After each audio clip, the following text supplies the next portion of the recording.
My name is Reverend Rachel Harrison, and this is the Recover Your Soul podcast, a spiritual path to a happy and healthy life. I started Recover Your Soul after having profound changes in my life from my recovery of alcoholism, control addiction, and codependency. I was guided to share the tools and principles of spirituality and soul recovery to help others transform their lives as mine was transformed. For us to overcome external circumstances, we must first turn the attention to ourselves, focusing on inner change. Outer positive results in our lives will follow. As a spiritual coach, I can support you on your path to make real changes that will bring you a life of peace, happiness, connection, and abundance. Visit the website recoveryoursoul.net to book coaching sessions, read the blog, listen to some of my original music, and subscribe to receive email updates. I think of Recover Your Soul as a community. Follow us on social media and join the private Facebook group to support each other and connect. For an extra episode each week and to support this podcast, become a Patreon member or subscribe on Apple Podcasts. Together, we can do the work that will recover your soul. Hi, Soul Recovery community. It's Rev Rachel, and if you are listening to this podcast on the date that it aired, it is October of 2022. And I am actually currently in Mexico doing a work vacation, still doing soul recovery work, but also taking a little time off with my husband and my mom. And this is part of the spiritual journey that I've been on of creating a life that I love, doing something that I love, being of service, being of healthy mind, body, and spirit. So I am choosing to play for you some of my favorite episodes from the bonus content for subscribers and Patreon members. So if you love this content and you want more Rachel, become a Patreon member or Apple Podcast subscriber. The links are in the show notes always or on the website. I hope you enjoy what I picked out for you. Welcome back to Recover Your Soul. Thank you for spending your time with me here today. I wanted to talk about the foundation of self-love in soul recovery. And I'm inspired by this from a book called Loving Kindness, The Revolutionary Art of Happiness by Sharon Salzburg. And there was a quote that really took me back because it really made me think of the part of soul recovery that is so essential that I want to make sure that we talk about it. And the quote says, "Love for others without the foundation of self-love becomes a loss of boundaries, codependence, I add addiction, and a powerful and fruitless search for intimacy." Wow.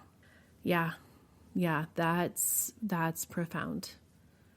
That's profound because we're here to do soul recovery. Some of us are addicts. Some of us love addicts. Some of us don't have that in our life, but there's an emptiness, there's a void, there's something that we're searching for. There's some desire to connect to a power greater than ourselves, to get the spiritual awakening that will provide us with a happy and healthy life, a spiritual path to a happy and healthy life. And the foundation of that path is self-love. So how many of us really deeply love ourselves, really to that core of knowing your wholeness, knowing your fullness, knowing your connection with God, knowing your connection of the universal source, whatever that is for you, you choose the name that works for you, that universal source of love that you in your soul, you in your true nature are beautiful, divine, whole, perfect, worthy. Not many of us actually feel that way. And many of us have spent a large part of our life trying to fill that void, trying to fill that hole with the love from somebody else, with the acceptance of other people, with the need of approval from the outside. And so what this quote is really coming to is without the self-love, without that foundation of house, of spiritual house that is our self-love, no matter what we do, when we go out into the world, we won't have the strength to have a strong home, a strong spiritual self. And we're going to be looking for the approval, the need, the love, the intimacy from others that will never fill us up because we don't love ourselves first. That's big. That's really big. And so I think about how we have this desire, we have this need, we have a want to have received that foundation from our childhood. And many of us didn't get that chance. And even for those of us that had loving parents, they did the best that they could with what they had. And it often is still not enough to really build that foundation in us. And I think about how much I told my children that I loved them, how much I told them they were valuable and worthy, and that I read them books and I held them and I fixed their owies with a Band-Aid and a kiss. And still, both of them have come out into the world with the need to find their own self-love. And they were raised in an alcoholic home, like many of the listeners were raised in an alcoholic home or have been affected by drugs or alcohol or narcissism in our lives in some way. Even though I was doing what I thought was the best that I could do, even though I was providing them with what I wanted, which was the foundation of unconditional love, that isn't what they came out with fully. They have to be the ones to decide, as I've had to be the one to decide in my life, that fixing that foundation, creating that self-foundation of self-love is essential for my development, essential for my growth, essential for my healthy relationships. It's essential for a spiritually happy and healthy life. And as much as I want to have incredible relationships with everybody around me, what I'm coming back to more and more and more is the reliance on my relationship with myself and my higher power as being my first relationship. That this is the center of the wheel that spokes out into my life in all the facets of my life. And what I was thinking a lot about was that self-love takes a trust and it takes a faith that we are good, that we are connected wholly to this universal presence of love and spirit. But many of us don't trust that. We don't believe it. We don't know it. And often when people come into the rooms of recovery, the God, quote unquote, God thing, this higher power thing, is really what holds them back from wanting to move forward and have this extraordinary experience. But you don't have to follow anybody else's rules of what spirit, God, source, universe, love, kindness, generosity is for you. That is yours to figure out. But to believe and know that there is some presence, some power, some energy, something, someone, something greater than our human self, than this mind, that something that created this beautiful earth, as I'm looking out my window at a beautiful blue sky and snow and trees and birds, something incredible created this and allowed it to be created. We are part of that. So what if we want to help our own foundation? What if we are aware of our need to be approved of by everybody else and loved somehow by everyone else in a way that isn't filling us up? We're ready for change. We're ready to do something different. And so in thinking of this, I love steps. Being a 12-stepper, I came up with some steps to help build your foundation, to strengthen your foundation, to go back into your spiritual house and decide that you want to create something bigger, better, stronger. That you want a life that is magnificent and full and whole. And so you need a foundation that can hold all that and weather the storms that will come. because they will come. And the storms are okay. They come through, they pass through. That's what happens in the real world too. But we have to have a strength in us that allows us to hold the space to be a strong spiritual house, and that we can continue to build the strong spiritual house of our dreams, and that we are going to start from what is the key essential first step, and that is the self-love foundation. So my first step that I came up with to help us rebuild or restructure or re-energize our spiritual foundation is faith. Faith is the foundation of self-love. The faith that we are connected to this higher power, to this universal magnificence, to the brilliance of love, to this energy that makes the oceans work and makes the seasons work and the sun rise every morning. That we are connected and that we are loved and supported by this higher power. Can we trust and be supported and have faith that this higher power is there with us? That's a big step. The next one that I had come up with is the reminder that we are good. In Buddhism, they call it basic goodness. I think that we get so caught up in this comparison that we have with all the people on social media or in the movies or on TV or even the friends that we may have in our life. We compare ourselves so much to everyone else that we forget to look at the basic goodness in ourselves and in everyone else. That all this outside circumstance, all this outside success, all this outside way of marking who we are in society doesn't reflect exactly who we are on the inside. And that when we're connected with our higher power, when we're connected with our inner God self, our true nature of who we are in our soul of love, the choices that we make, the communications that we have, the way that we relate to people is very, very different than when we're coming from a fearful ego state that wants to have more than somebody else, that wants to be better than somebody else, that wants to win at this game of life, when really life is a curriculum for your soul, for development, for connecting, for healing, for growing.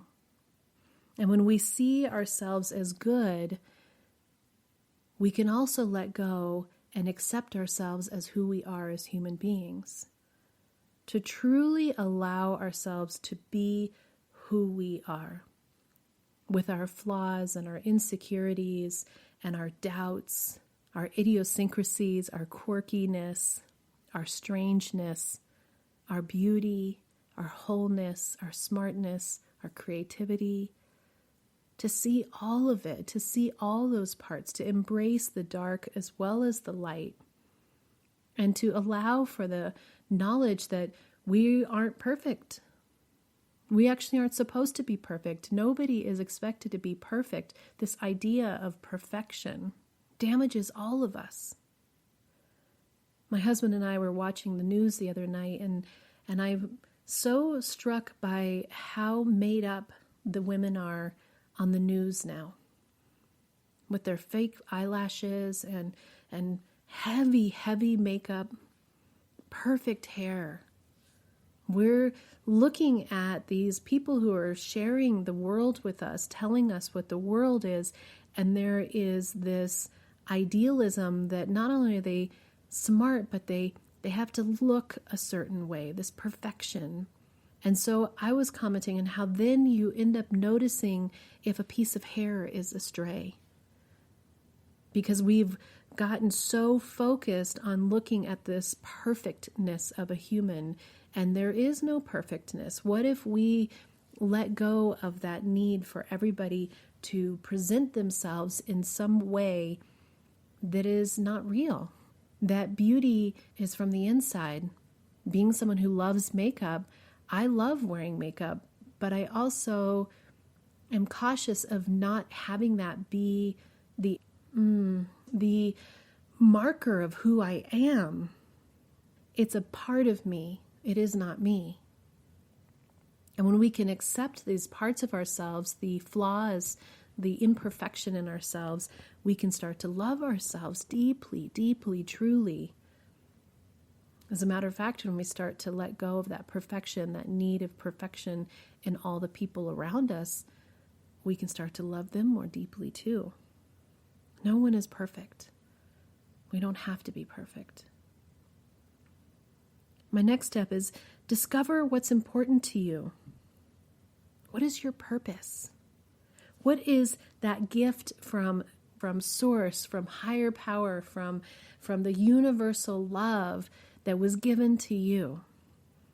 So many of us get caught up. I know that here in soul recovery, a lot of our listeners are from Al-Anon or codependence or alcoholics or addicts, and some of you aren't, again. But we have what I believe in the listenership, a desire to please others, to make sure that everyone else is okay before we make sure we're okay, that we give up of ourselves to fit into our family dynamic, to fit into the mold of how we're going to be loved and accepted by others. And in doing that, sometimes we lose who we are.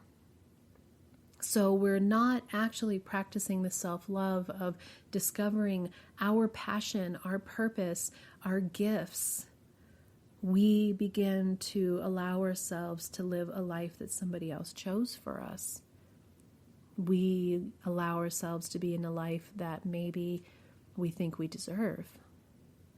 Maybe we don't think we can have better. Maybe we think we made this bed, we have to lay in it. And I don't think that's true. I think that if you allow yourself to start to love yourself and feel that connection with spirit, you find your gifts. We all have a purpose. We all have a purpose.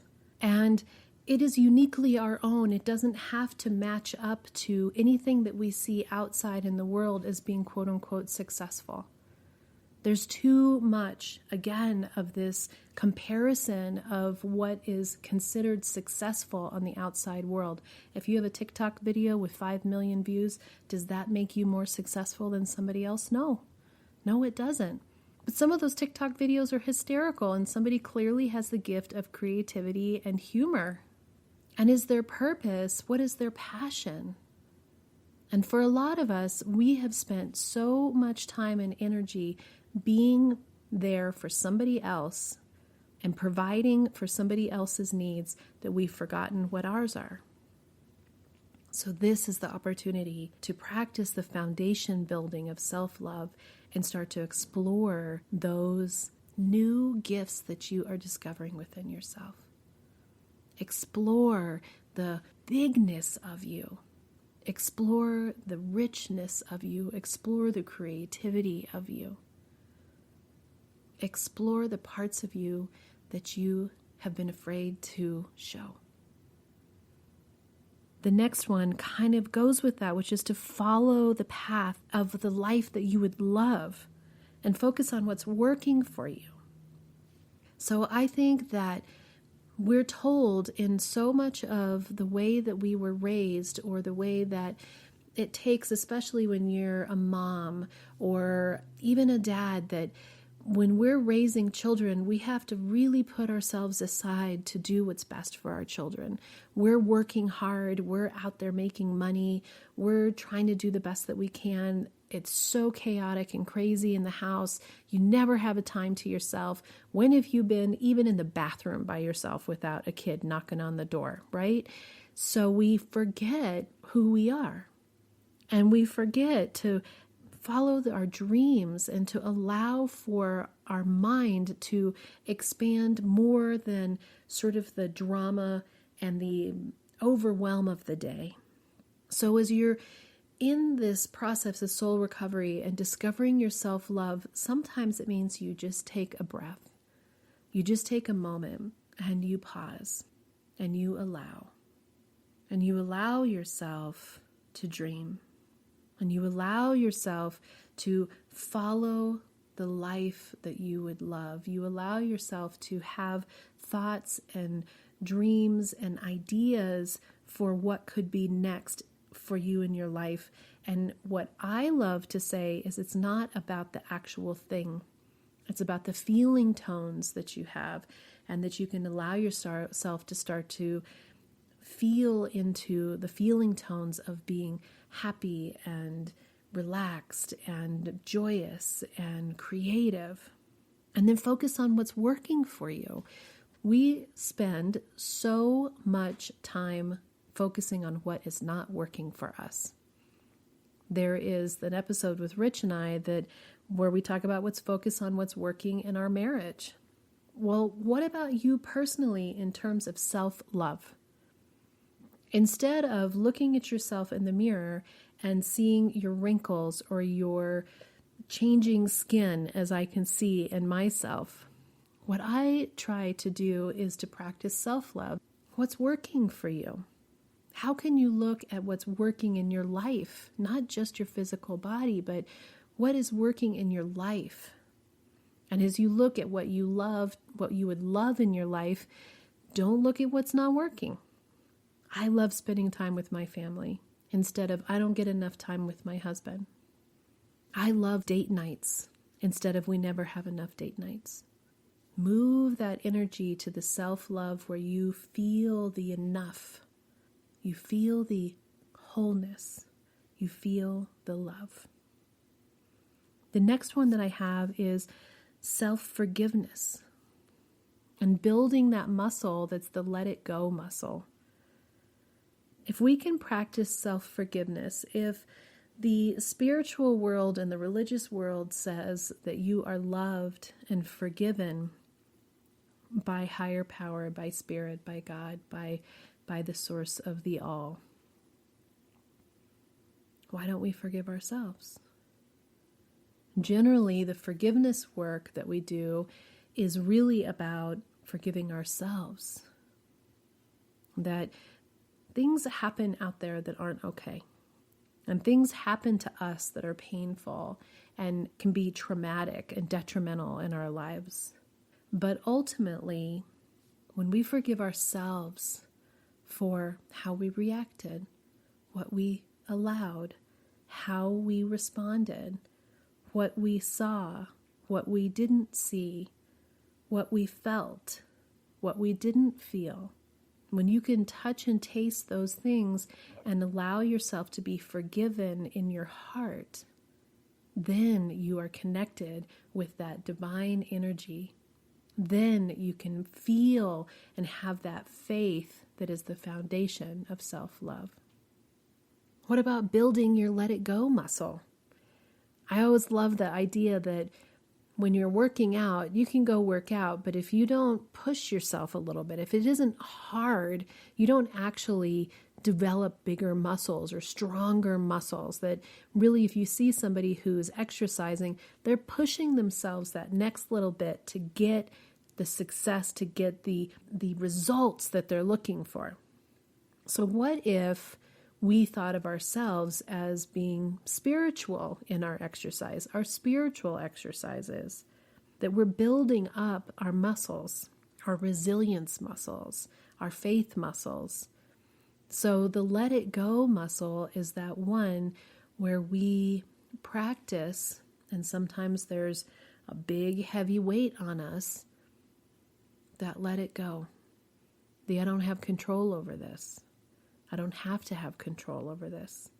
This is not my responsibility. I don't have to fix this. I don't have to change it. I'm okay. I'm loved. I can get past this. I'm strong enough to get past this. You've got this.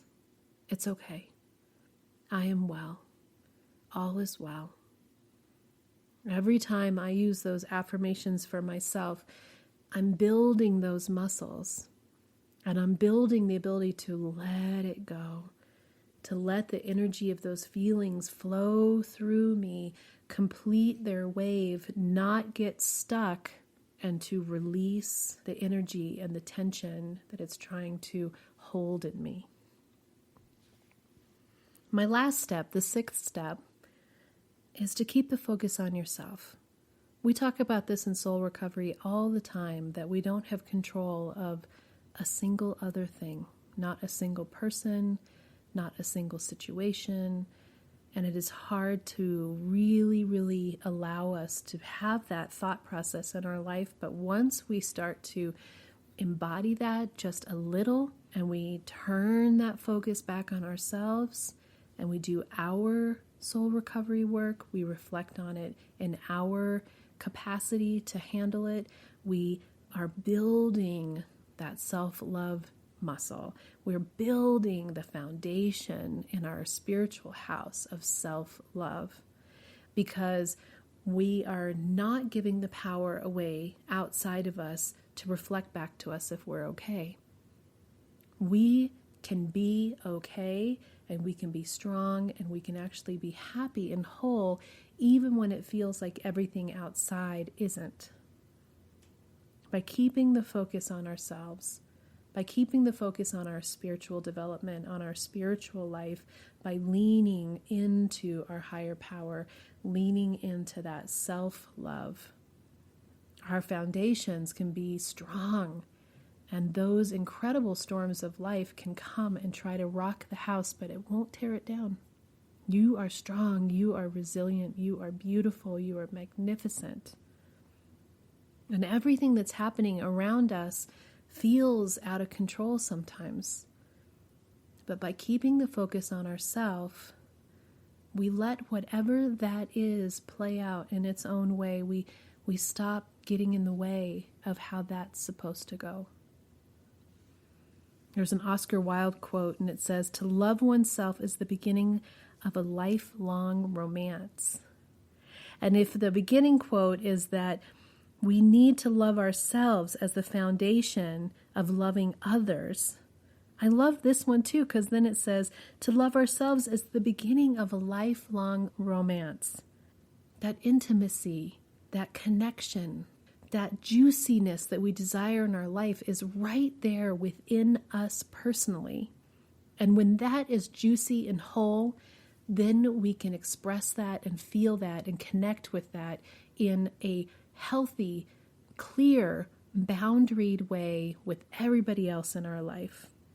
That is the key to happiness. That is the beginning of having a healthy, happy life. Self-love. I hope these 6 steps have offered you some tools to help to strengthen your foundation in your spiritual home, your self-love foundation. And remember, faith is the foundation of self-love.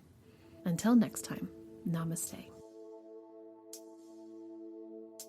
Are you wondering, how do I go deeper on my path to soul recovery? Or how do I support this great podcast? Well, here's how. Here's your call to action. If you're ready for real inner change and would like to work directly with me, visit the website and book a coaching session. I'm here to support you on your unique path. I'm here to help you let go of the past, to deepen your connection with your higher power, whatever that is for you, and to discover and then step forward into a happy and healthy life. You can also become part of our soul recovery community. One way is to join the support group.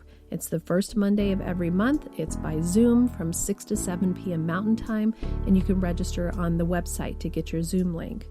Recover Your Souls on social media. Of course, there's Facebook, Instagram, TikTok, lots of ways to connect, and there's even a private Facebook group that will allow for more communication and conversation about soul recovery. There is also an extra bonus episode every Friday if you are an Apple Podcast subscriber or Patreon member.